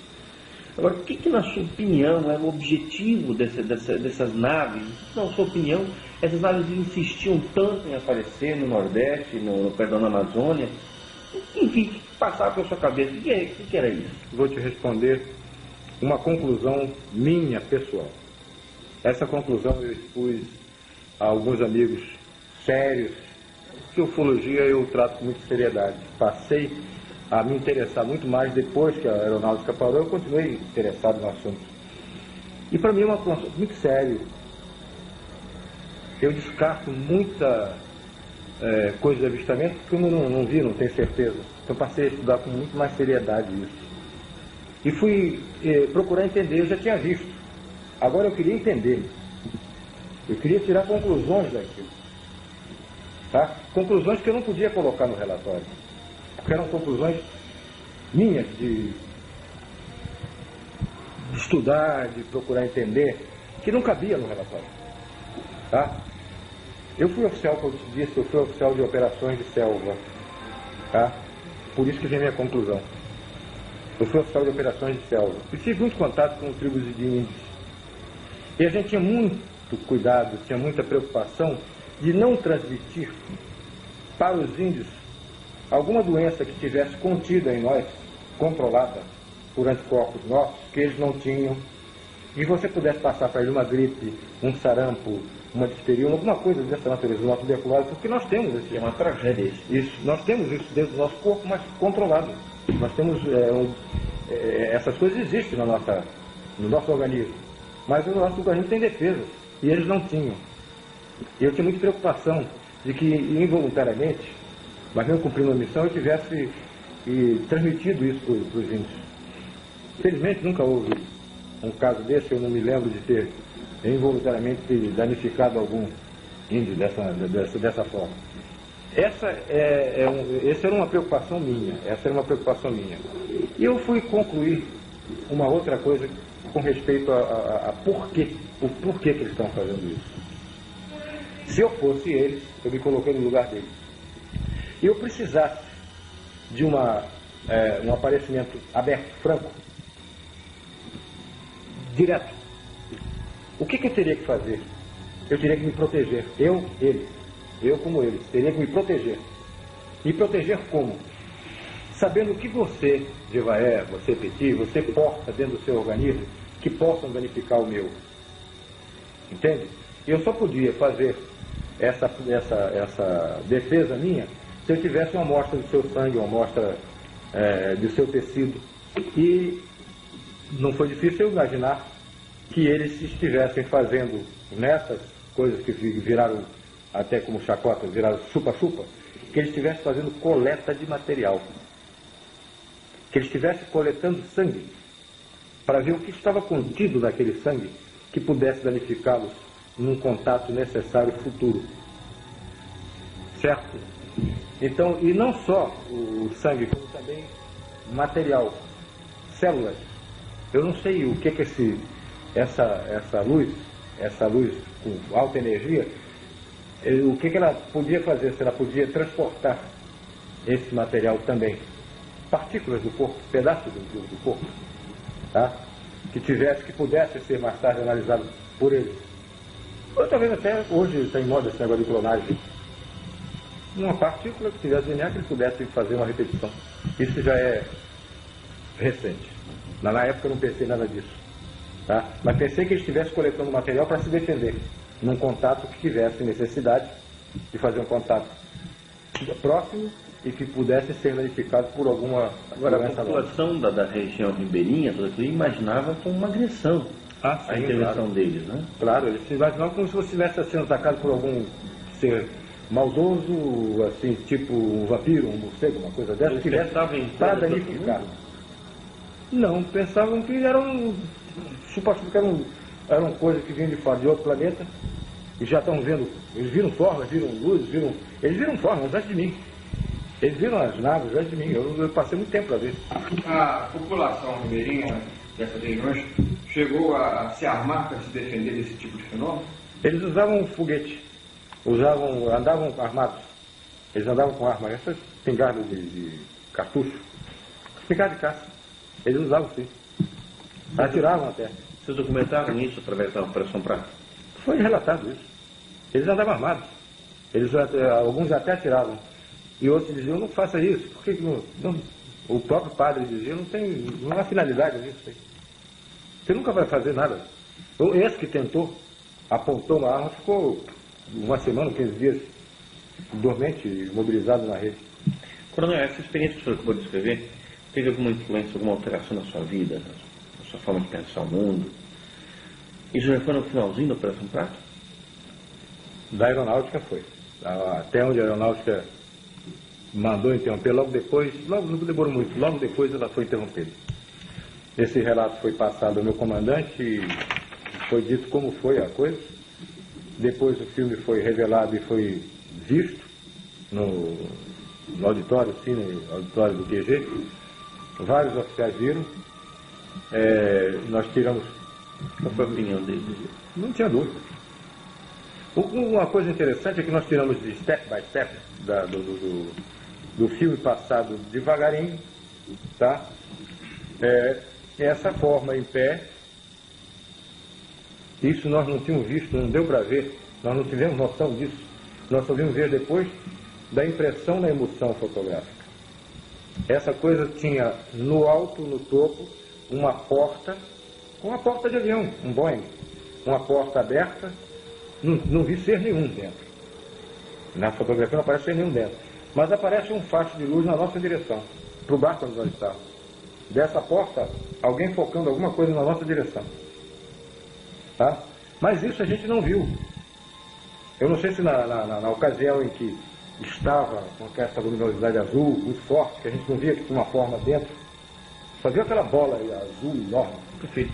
Agora, com uma declaração deste nível, uma coisa extraordinária como essa, já no 3 ou 4 meses de trabalho na Operação Prato, por que o Comar, por que a Aeronáutica foi então desativar o projeto? Olha, eu te digo que talvez tenha sido por o que eu já disse em outra oportunidade. São perguntas que se faz. Cada vez que você responde, eles querem mais. A população, o mundo, quer mais. São perguntas que você não pode responder. Quem são? Ninguém pode responder. Talvez quem esteja mais avançado nisso é o americano. O russo, talvez. Quem são? Não tem resposta. De onde vem? Não tem resposta. O que eles querem? Também não tem resposta. Essas 3 perguntas que vão ser feitas, que ninguém pode responder e que esvazia o assunto, desmoraliza até a instituição, a Força Aérea, o governo brasileiro. Mesmo assim, não compensaria a Força Aérea manter o projeto em busca dessas 3 ou outras respostas? Não compensaria manter? Por que fechar o projeto? Se eu fosse o comandante, se eu tivesse mando, eu continuaria. Eu obedecia. Eu obedeci mandar parar. Como é que foi essa ordem? Chegou e olha, mandou parar? Cancelada a operação. Tá bom, satisfeito, cancelada a operação. Você bateu continência, acabou, tá certo? Tá bom. Para a aeronáutica, para mim continuou. Você continuou fazendo vigília? Também. Mas aí já fim de semana, quando eu podia. Essa conclusão sobre a coleta de material, fazer um antídoto, uma vacina, uma solução sorológica que inibisse qualquer incidência de qualquer moléstia no corpo desses alienígenas, a partir do sangue ou do material colhido do corpo humano, tá? Ela foi, numa ocasião, foi exposta quando eu visitei o Rafael Semperi em São Paulo. Depois de uma longa conversa, a minha opinião foi colocada para o Rafael Semperi. E o Rafael me disse, olha, essa foi a explicação mais lógica que eu ouvi a respeito Eu desse também chupa-chupa. concordo. Tá? Também concordo. Porque o que eu ouvi era agressão. E não me parece agressão. Eu disse, não foi agressão de forma nenhuma. Foi pesquisa. Para mim foi pesquisa, foi coleta de material. Agora, coronel, o senhor... Foi a mesma posição que foi colocada para o Jacques Vallée, e ele agradeceu e disse, olha, foi a explicação mais lógica que eu entendi, do que eu ouvi até agora. Agora, depois que a operação foi encerrada, o material permaneceu em Brasília. O material que vocês coletaram deve ter sido muita coisa. Não, a operação permaneceu em Belém. Vai permanecer em Belém. Várias vezes eu tentei escrever um relatório final.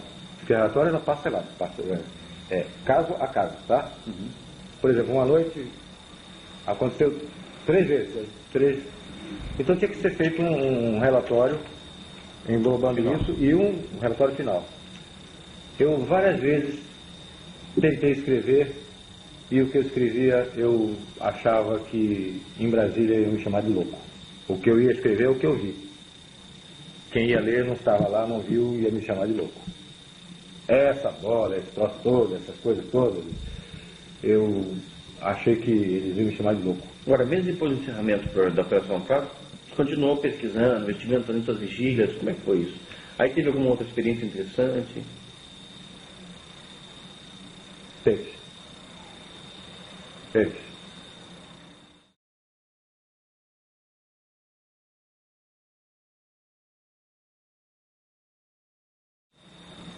Eu uma vez estava em casa, eu nunca relatei isso não. Estou abrindo para você em altíssima confiança pela tua seriedade. Podemos publicar? Pode. Vou repetir. Nunca falei isso para ninguém que autorizasse publicar. Tá? Estou te falando agora. Já estou com 60, daqui a pouco estou com 70, se chegar lá, se não desaparecer antes. Tá? Eu estava em casa, tinha recebido uns livros do Bob Pratt, que eu pedi ao Bob Pratt, que eu estava querendo estudar mais isso, queria entender mais. Vamos fazer um parênteses. O Bob Pratt o visitou durante a Operação Prato? Logo no início. Da Operação Prato? Logo no início da Operação Querendo Prato. informações? Queria conversar comigo. O que ele perguntava? E qual era o interesse dele? Ele queria saber sobre o que tinha ocorrido, porque ele tinha estado na Ilha dos Caranguejos. E eu nem sabia da existência da Ilha dos Caranguejos, do que tinha ocorrido lá. Depois eu mandei verificar o que foi. E que outros ufólogos procuraram para saber a respeito disso, nacionais e internacionais? Mark Berezovsky, General Shoa, vários. Eu me lembro bem de Mark Berezovsky, nem sei, nunca mais mantive contato com ele. Ele é colaborador da revista também. Ele escreveu, ele telefonou para mim, tá? Mas ele queria conversar e não tivemos oportunidade. Eu não consegui falar, não conheço o Berezovsky pessoalmente. Daniel Rebisso? Daniel Rebisso mais tarde, bem mais tarde. Reginaldo Taíde? Reginaldo Taíde esteve em Belém, conversou comigo. Tá? Vários ufólogos me procuraram e um deles, o Bob Pratt, me procurou. Teve um cara da Argentina que eu não sei o nome, tá? O Jacques Vallée depois, bem depois, o Jacques Vallée falou comigo anos depois, tá? Me deu até um livro presente. E o senhor tinha condição de falar alguma coisa, declarar alguma coisa a esses ufólogos nessa época? O senhor era autorizado? Eu conversava com eles sobre o assunto. Eles viram até algumas fotografias, tá? Conversamos com a palavra oficial da Força Aérea Brasileira, tá?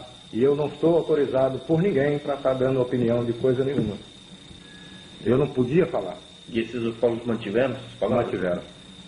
E de continuar trocando correspondência? Continuávamos trocando correspondência. Eu era frequentemente consultado, alguns casos. Logrônio, você sabe do caso de Logrônio? Não? Da Rafael, um caso de um padre, uma sonda que entrou, que parou o rádio. Eles mandavam casos para que eu desse opinião a respeito. Ufólogos internacionais? Também, da Espanha. Nacionais e internacionais, e mandavam casos para o senhor analisar? Através do Rafael Sependurado, do Marco, daquele nosso amigo Osni Schwartz, tá? Eles mandavam, olha, eu trouxe uns casos aqui para você dar uma opinião, você ler isso e dar a sua opinião a respeito. Vários. Inclusive dos Estados Unidos. Então eu estava em casa, tinha recebido de presente do Bob Pratt uma porção de livros, eu lia. Esses livros procuravam me aprofundar mais em ufologia, em humanoides, aparecimentos, ou abduções e outras coisas. Eu fui me munindo de mais conhecimento sobre ufologia. Eu estava interessado, já não tinha mais na Força Aérea. Era assunto meu. E um dia eu tinha colocado numa estante, morava na Vila Militar, bem distante da rodovia. Esse detalhe é importante porque não tinha trepidação de carro. Era uma Vila Militar, passasse era um automóvel, um carro de passeio. Tá? E os livros estavam colocados, empilhados, um em cima do outro, na minha estante. Eu estava deitado e não estava lendo ufologia. Nesse dia eu estava lendo um outro livro, de Rosa Cruz ou maçonaria, eu não me lembro, mas um livro que não tinha nada a ver com ufologia. E minha filha, essa que está aqui em casa, ela está aqui, ela era pequenininha, estava lendo uma revistinha de criança, da minha cabeceira. Eu estava deitado na cama lendo, e ela estava sentada na minha cabeceira, no chão, e se deslocaram, como se tivesse sido pegados assim a pilha, e se deslocaram e caíram no chão. Inteiros, a pilha inteira, empilhados. Transportados verticalmente, empilhados até o chão. Como se tivesse uma mão embaixo e outra em cima. Isso. Como se pegasse a pilha assim e fizesse isso, foi até o chão. Quando eles bateram no chão, claro que a pilha desmontou. Mas não caíram os livros, eles vieram empilhados até o chão. Bateram no chão e minha filha se assustou. Nem ela que está aqui. Ela se assustou. Mas, pai, que engraçado. Ela até a expressão de criança, pai, que engraçado. Como é que o livro caiu? Nessa mesma altura do acontecimento, minha mulher estava embaixo, preparando uma madeira das crianças. Eles moraram até muitos anos. Tá? Ela estava embaixo preparando uma madeira deles. A mesma coisa aconteceu lá embaixo, só que com uma bandeja onde tinham copos e talheres. A bandeja saiu, minha mulher sozinha lá embaixo. A bandeja saiu voando da pia, voou pela cozinha e caiu. Pum! Não quebrou um copo, mas fez barulho. Eu ouvi aquele barulho de louça caindo e me levantei.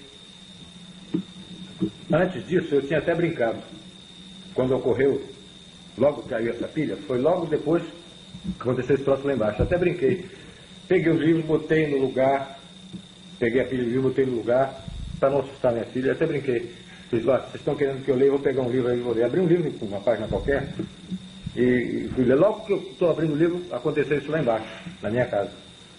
A bandeja saiu voando e caiu. Pelo barulho, eu pensei que tivesse machucado alguém, que não tivesse cortado, porque tinha barulho de louça batendo.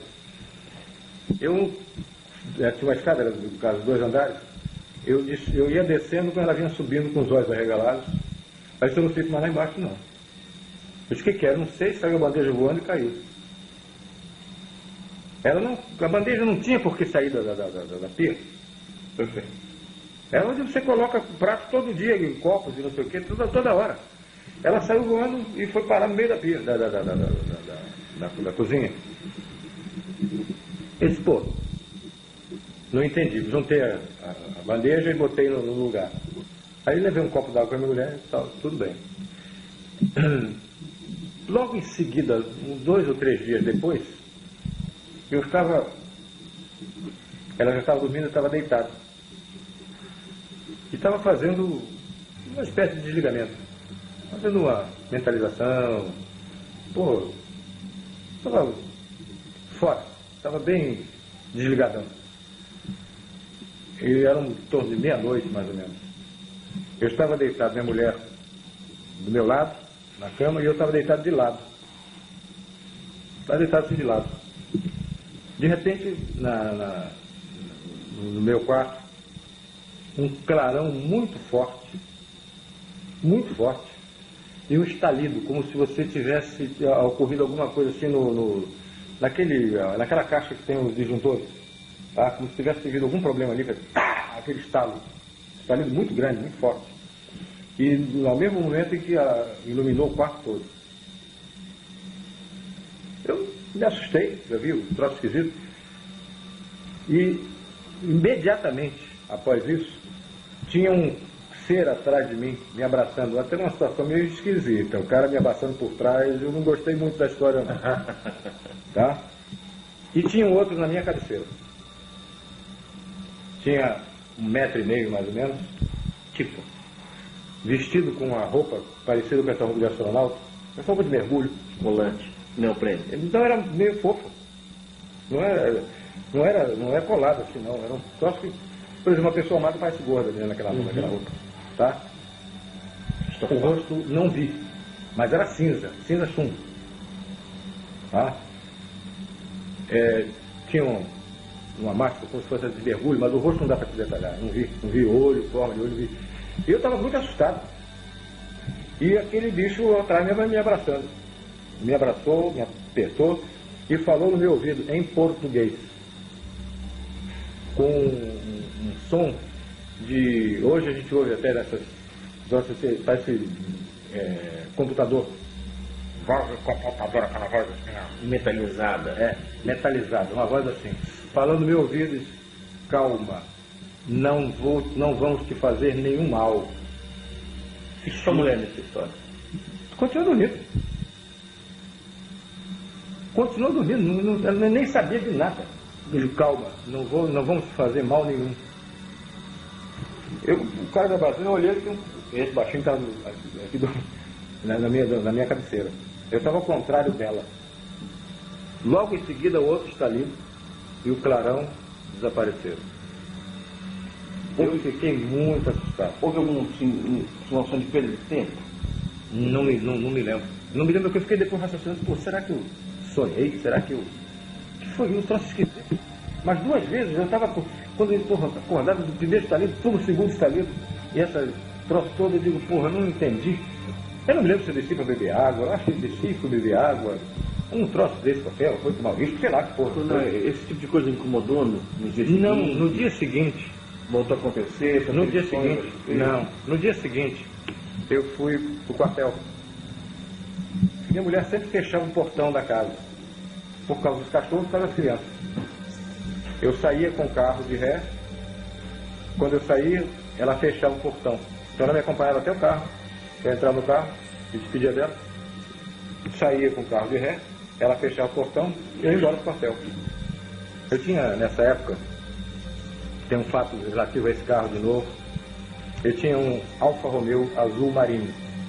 Eu fui meter a chave no carro, o carro estava na garagem, meti a chave no carro, na porta do motorista. Quando eu cheguei perto da porta, a porta do outro lado abriu. E minha mulher estava vendo, ela ficou assustada. A porta do outro lado abriu, sozinha. Eu não tinha tocado no carro. Eu estava com a chave, fui chegando perto.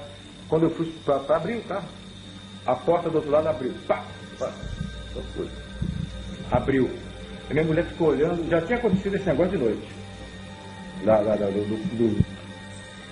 Do livro cair, da bandeja sair voando pela cozinha. De manhã a porta do carro abre sozinha. Aí ela ficou assustada. Eu até brinquei. Olhei, companheiro, você não vai andar muito não, a viagem é curta. Daqui pro Quejeiro, minha casa Quejeiro é pertinho. Companheiro, a viagem é curta. Conversando com alguém imaginário. Aí sentei no carro.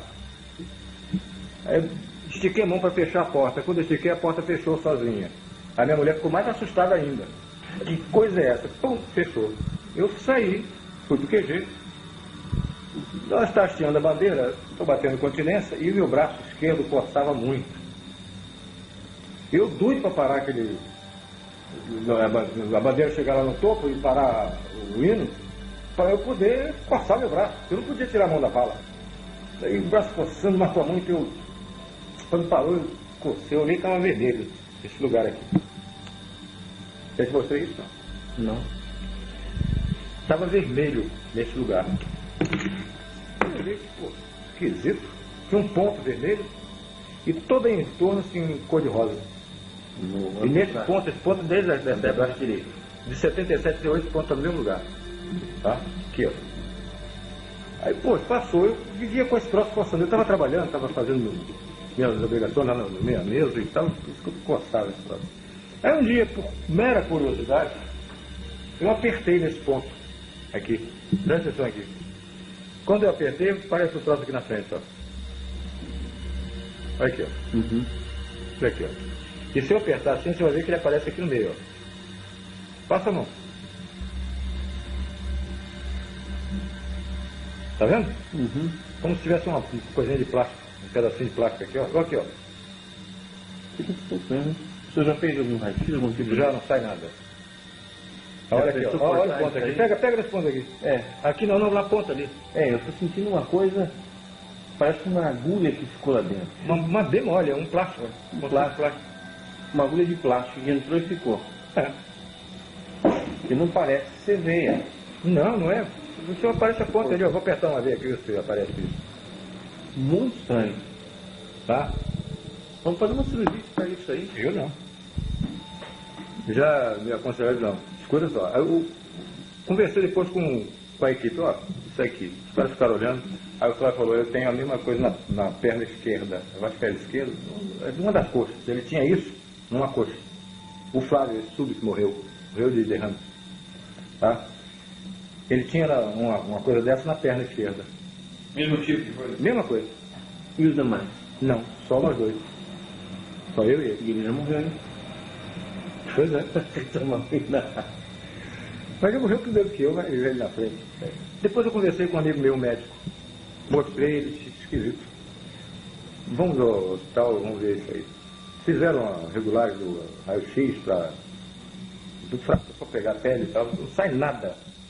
Uma vez que eu fui a São Paulo, conversei com o Rafael Semperi lá. O Rafael tinha metade do apartamento dele, é ufologia.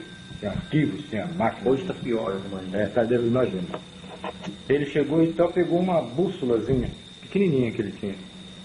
Ele chegou, vou dar uma olhada aqui. Quando ele colocou a bússola em cima, ela vacilou. Por isso que eu sugiro, pode ser uma evidência física sem precedentes, né? Tá? Ele chegou, colocou, ele fuma cachimbo, né? E ouve muito mal, ele ficou assim, então ele... Deixa eu ver isso aí. Eu quando mostrei, olha aqui, ó, aparecendo. Uhum. Aí ele chegou, pegou uma bússolazinha pequenininha, parecia uma latinha de pomada.